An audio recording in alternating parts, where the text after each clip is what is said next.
Hey everybody, welcome into the Thinking Crypto podcast, your home for cryptocurrency news and interviews.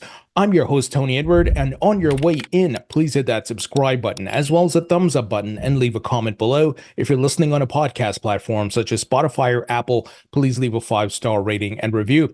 Folks, we have to start by talking about the price of Bitcoin before we hit the news because Bitcoin today continued its plunge downwards. And yesterday's podcast, we talked about it could dump further and the fear and greed index could go from neutral to fear, which would be normal in a bull market. You will have pullbacks like this. You will have moments of fear. However, the bull market has not been invalidated, folks. And Bitcoin on the daily chart is now in a super oversold zone. Look at that. This is data. This is not my feelings or emotions. And we saw something like this back in August of 2023. People were very fearful, but then Bitcoin consolidated and then broke upwards and started hitting new highs. So forming higher highs and higher lows. I think the same thing will happen here. And Bitcoin is going to reverse very soon, despite the sentiment, despite people calling for a bear market. So the bull market has not been invalidated, guys. We're still on track. And we're seeing the DXY is starting to break downwards, and we're waiting for, that full capitulation on the DXY. It's going to take time. This could play out over the next 2 weeks. So be patient and let's keep an eye on these factors. Now, many different OG analysts and people who have been here in the market for a long time are weighing in on this pullback and the fear that's in the market. Willie Woo, who's a well-known analyst, said, "I don't usually do short time frame price action as it's the domain of gamblers, but worth a breakdown of what's happening given the fear in the market. We've been flushing out leverage. 62,500 was the target to get most of it out." So let's break that down a bit. And in yesterday's podcast, I talked about Bitcoin was super overbought, right? It hit a new all-time high before the halving. So we needed a cool down because Bitcoin never did that in its history, never hit an all-time high before the halving. So it was overextended. And when we're that bullish and overextended, there's a lot of leverage. And usually when it gets, the pendulum swings so high with that leverage, it needs to be flushed out, right? And the same thing happens with bears. When they get very greedy as well, and they're like, oh, we're going to short this thing to hell, they get flushed out as well. So this is why I don't use leverage. Now, if you know what you're doing, then God bless, but I don't use leverage. And we've seen these type of cycles play out in the history of Bitcoin. Willie says speculators kept adding to new long positions, just adding more fuel for more liquidations in a cascading long squeeze, bridging us down to the 58K cluster, which just got taken out. Superimposed on this liquidation squeeze, we have a post-halving miners capitulation. Miners are on a Bitcoin selling spree to pay for hardware upgrades due to the old hardware no longer being profitable, the weakest miners closing shop and being liquidated. This is normal. I know it sounds scary, but this is normal. Miners take profits and they pay for their equipment and their operational costs, right? And they're going to sell when the price hits a high peak like it did. And in addition, there's news of Mt. Gox selling Bitcoin as well. Now, I don't think that was significant enough to move the market like this. I think it's a number of factors, right? The liquidations, the miner selling, some Mt. Gox selling, and so forth. The Mt. Gox selling is a narrative that's out there, and people are using it like, oh, this is why it's happening. But when you look at the data like Willie's providing here, you'll see there was a lot of leverage that needed to be flushed out. So the TLDR is business as usual. We've seen this time and time again. Well, if you've been around as long as I have, my OG subscribers and listeners, you know the deal. We've seen this time and time again. Rect Capital, who does great chart analysis, provided an updated view, the macro view of Bitcoin, saying Bitcoin was never able to break the reaccumulation range high so early in the post-halving period. Bitcoin has also never lost its reaccumulation range lows as support in the post-halving period either. History suggests Bitcoin should be able to hold here. So essentially, he's calling this zone the reaccumulation zone, and there's a pre-halving and a post-halving phase of it before we have that massive run-up to new highs. So this is where we got to be patient. It's a grind. It's going to be a chop, and people are going to get bored and going to leave. And Man, I wish it wasn't that way, but that's usually the conditions that spark another run up, right? Leverage, flush out, retail in fear, boredom, people leave, right? They sell and so forth, and the market just goes quiet. And then all of a sudden, the spark gets lit again. You guys who have been here for a while, you know what I'm talking about. I've seen this time and time again. And look, unless a black swan event happens that invalidates all of this, this thing is still on track. Here's what macro investor Raoul Pal had to say. He tweeted out today two things on a day of crypto drama for no reason. Number one, stick to the plan. The last 2 points are key here. What plan is he talking about? No leverage, no FOMO, top 3 to 5 assets as main bag, self custody with good wallet hygiene, only trade a small degen bag, less than 10%. Hodl over a longer time horizon, zoom out and remove the noise. Expect 35% pullbacks frequently. Buy the fucking dip if you can. So I'm in agreement with Raul here. This is how I play it. I don't mess with leverage. I do some swing trading where it's like month over month or quarter over quarter, but it's not my long-term holdbacks, right? It's like I'm making some money off of it. And I've been here long enough where I understand the market cycles. I can read the charts. I'm not doing it just based on how I feel. So I did that when I first got into the market and I got wrecked, but then I learned my lesson. And guys, yesterday I shared that soccer star or football star, they would call it football outside the United States, Ronaldinho came out and tweeted, let's make crypto mainstream and all that. Well, Jason Derulo, who's an R&B artist, I believe, he tweeted out today, the savior of crypto, with a photo of himself in shorts. And I'm just like, what the hell is this? But just the TLDR here is that these type of activities don't happen in a bear market. They happen in a bull market. That is sponsorships and all these celebrities being paid to do all these endorsements and so forth, because these companies know that more money's coming into the market. So I look at all factors, charts, macro, fundamentals, what pop culture, what's happening in pop culture and all these things, right? And market sentiment and so forth to validate where we're at. Now, guys, the big news I want to share with you all, the Biden administration rehires crypto advisor critical of the SEC.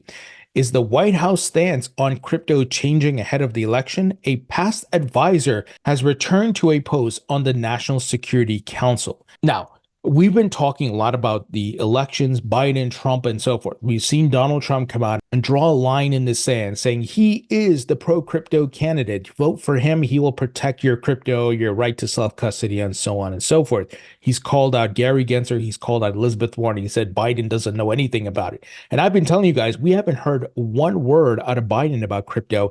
It's all been Elizabeth Warren. She's the one that's been doing all this nonsense. And I don't think the Biden veto of SOB 121 was his decision. He probably just got past the information saying veto this.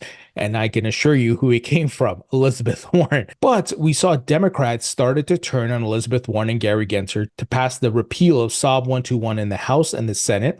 And they passed the FIT 21 regulation bill in the House. 71 Democrats joined Republicans to do this.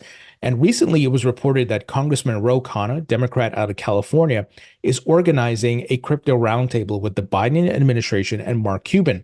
So Democrats are waking up to this is a bad place to be in, to be anti-crypto. Why would you want to be anti this technology and asset class? But this is all because of Elizabeth Warren, obviously. And we've been hearing rumblings that the Biden administration may want to accept crypto donations. So could they be prepping for a 180 here ahead of the election to win back some of the votes that they have lost, because of Donald Trump's stance? It's possible.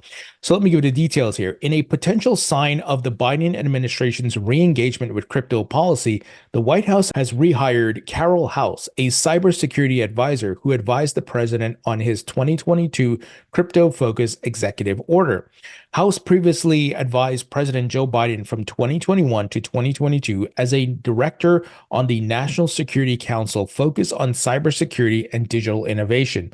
She is considered to be relatively pro-crypto, at least compared with other voices in the Biden camp. Just weeks ago, for example, House appeared to criticize the Biden administration's slow-moving progress on creating a regulatory framework for American crypto companies. So clearly she's not in alignment with what the hell is happening right now. So this is a positive sign that she's back in the game here. Here's a quote. One area that I do find extremely frustrating has been the lack of clarity on a pathway to registration or to successfully operate in this space, House said during a recent appearance on the Web3 Working Group podcast. She went on to call out the US SEC by name. Wow. That's clearly going against Elizabeth Warren and Gary Gensler's narrative. Now, since leaving the White House in 2022, House has advised several public and private organizations, including TerraNet Ventures, a venture capital firm involved in crypto, and the Digital Dollar Project, a nonprofit focused on exploring central bank digital currencies. Today, the veteran policymaker who co-authored the White House's 2022 executive order on ensuring responsible development of digital assets announced that she will return to a new role on the National Security Council as Special Advisor for Cybersecurity and Critical Infrastructure Policy. Here's what she posted on LinkedIn. I am honored to have been called to return to service of absolutely critical mission sets that are necessary to shape the future of secure and trustworthy digital economies, she said in her post on LinkedIn. Folks, this is a very positive sign. Now, does it mean Biden will automatically do a 180? No, but I think there's a high probability he will because of the elections and the votes, right? Donald Trump is winning the crypto vote. And I would say because crypto is a technology, he would probably win the overall technology vote. So these things are going to bode well for him. Now, Biden and these folks may be scrambling a bit like, oh, we effed up here. We better get back on track because their own party is against them. The Democrats have turned against, like I said, Elizabeth Warren and Gary Gensler, both in the House and the Senate. And there's a lot of capital being raised by the crypto industry to donate to pro-crypto candidates. So Biden is actually hurting his party and in addition, hurting his reelection chances. Now, I'm not here to say vote for Biden, vote for Trump. I'm just reporting the facts here, but this is a positive sign. And let's see, we may get that 180 from this administration because we know at the end of the day, it's not Biden that's been doing all these things.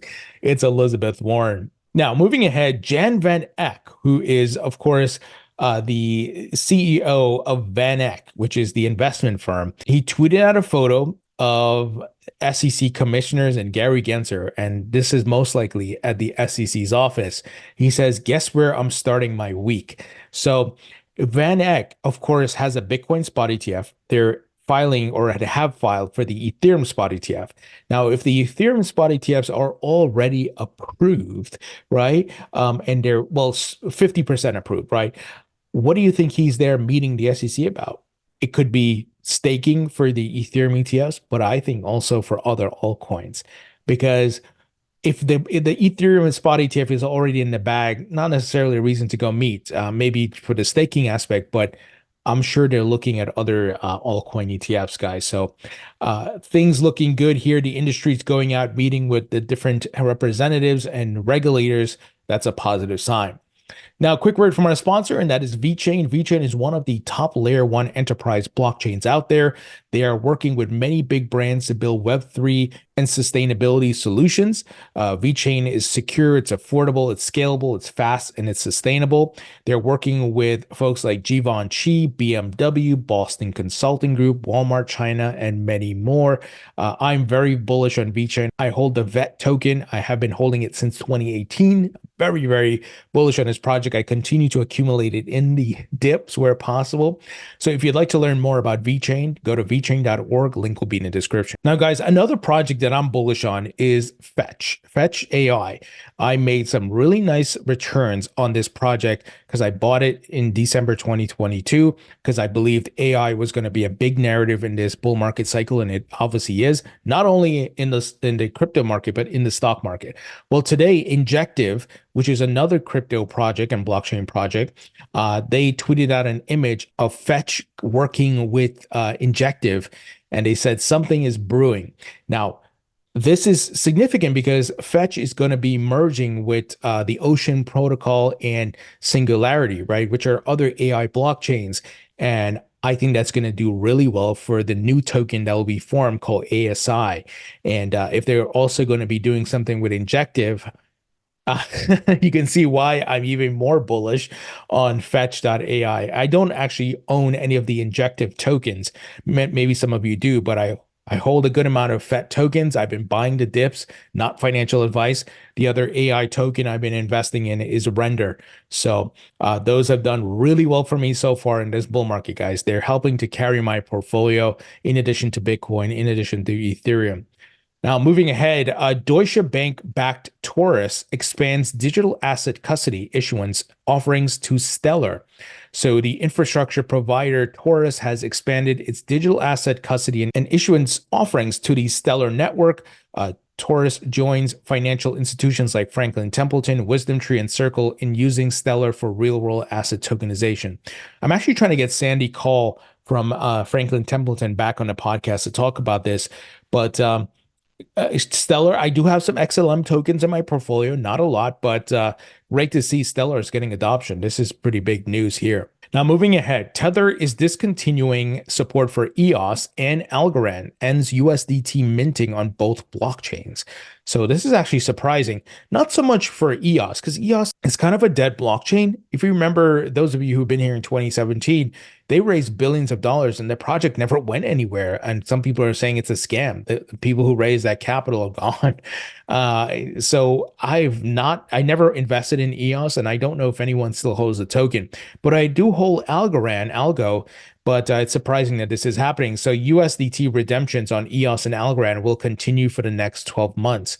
So Tether specifically preceded the news by explaining that it constantly assesses current transport layers and aims to strike a balance between maintainability, usage, and community interests. Our goal is to allocate resources where they can best enhance security and efficiency while continuing to support innovation across the crypto landscape, it added. So it is what it is. We'll see what other blockchains they remove, but I'm actually surprised Algorand's in there, but maybe there's not a lot going on Algorand right now, and there's not many users that use USDT. Maybe they use USDC more, right? It could just be just market share and demographic and those type of factors. However, Tether has its own issues going on with the new upcoming EU regulations. So we'll see where all of this lands when the dust settles. Finally, Japanese public company Metaplanet issues 1 billion yen in 0.5% bonds to buy more Bitcoin. Guys, we're seeing companies around the globe putting Bitcoin in their balance sheet. I actually just interviewed a company, DeFi Technologies, and they just bought 110 Bitcoin and they put it on their balance sheet. I think this is a growing trend and it's happening globally, and it's going to suck up a lot of the supply of Bitcoin in addition to the ETFs. Plus, if you have other nation states like El Salvador, well, what El Salvador did, you'll see more of that Bitcoin supply being sucked up. So this is why I hold Bitcoin in my portfolio, not because it's the best blockchain out there, but it is the true hard money digital gold, and that's its use case, in my opinion. And I hold other tokens as well. And Bitcoin has the brand. It's the top asset. It's been around for a long time. The liquidity usually enters Bitcoin, then flows onto the altcoin. So I'm diversified. I view Bitcoin as the safest or less riskiest asset on the risk curve because of that branding, because of its history, and it's getting mainstream adoption. So there's people who are in their feelings and in emotions and all kinds of conspiracy theories and all kinds of gaslighting nonsense. But I'm here to make money, not for a religion, not for a cult, not for my feelings or emotions. What is going to make me a return? The other stuff is just noise, is just childish stuff. And I also hold altcoins. So I hold Ethereum, XRP, Algo, like I mentioned, Fetch.ai, Render. There are people who are married to tokens. They're wedded to these tokens, and it's like giving up a religion, right? Or a cult. It's hard for them because they put themselves in that mindset versus using facts and data. They've had people lie to them with all kinds of theories and so forth. But look, I don't want to see bad things happen to them. But when you do things like that, when you're investing that way, your probability of getting burned and wrecked is pretty high. So you have to use data. You have to use the fundamentals, the macro, and so forth, form that thesis, not just, oh, this phoenix is going to rise from the ashes. Like, okay, is this a comic book? Is this a fairy tale? So this is why I try to point you guys to the facts. And I hope you appreciate that. I hope you know that I'm checking my emotions at the door and showing you these facts and the adoption is actually taking place. All right, folks, let me know what you think about this news. Also, don't forget to grab a copy of my book, Rethinking Crypto, on Amazon in paperback and digital. Grab a copy to support the podcast. Buy a couple copies for your friends and family who want to learn about crypto. If you bought a copy already, please leave a rating and review. It would really help to support the podcast. You guys, heads up, my interviews on the podcast here are getting syndicated on Cheddar News. Many of you know about Cheddar. You can get it through the different apps and so forth. So they're going to pick up some of my content. So thank you guys for all your support. And it's really great to get this content expanded to other platforms and trying to spread the awareness about Bitcoin and crypto and bring a factual, professional approach to these things. So thank you all for your support. I appreciate you guys, and I'll talk to you all later.